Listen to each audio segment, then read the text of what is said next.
ರಾಜ್ಯದ ಮುಖ್ಯಮಂತ್ರಿ ಬದಲಾಗುತ್ತಿದ್ದಂತೆ ಮತ್ತೆ ಸಚಿವ ಸಂಪುಟದಲ್ಲೂ ಬದಲಾವಣೆ ಸನ್ನಿಹಿತವಾಗಿದೆ. ಈ ಬಾರಿ ದಕ್ಷಿಣ ಕನ್ನಡಕ್ಕೆ ಇಲ್ಲಿನವರೇ ಉಸ್ತುವಾರಿ ಸಚಿವರು ಸಿಗುವ ಸಾಧ್ಯತೆ ಗೋಚರಿಸಿದೆ. ಲಭ್ಯ ಮಾಹಿತಿಯ ಪ್ರಕಾರ ಇದುವರೆಗೆ ಸ್ಪೀಕರ್ ಆಗಿದ್ದ ಮಂಗಳೂರು ಶಾಸಕ ಯುಟಿ ಖಾದರ್ ಅವರು ಈ ಬಾರಿ ಸಚಿವ ಸಂಪುಟ ಪ್ರವೇಶಿಸುವ ಸಾಧ್ಯತೆ ಇದೆ.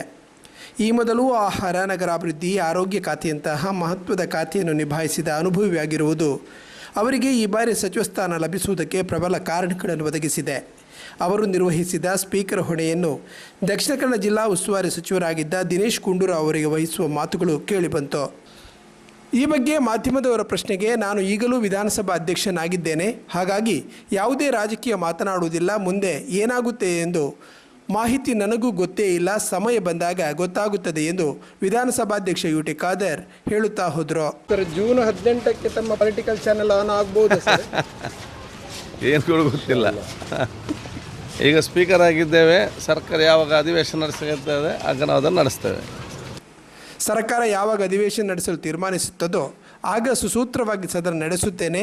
ಯಾರಿಗೆ ಸಚಿವ ಸ್ಥಾನ ನೀಡಬೇಕೆಂದು ಆಡಳಿತ ಪಕ್ಷದ ಪ್ರಮುಖರು ತೀರ್ಮಾನ ಮಾಡುತ್ತಾರೆ ಎಂದರು.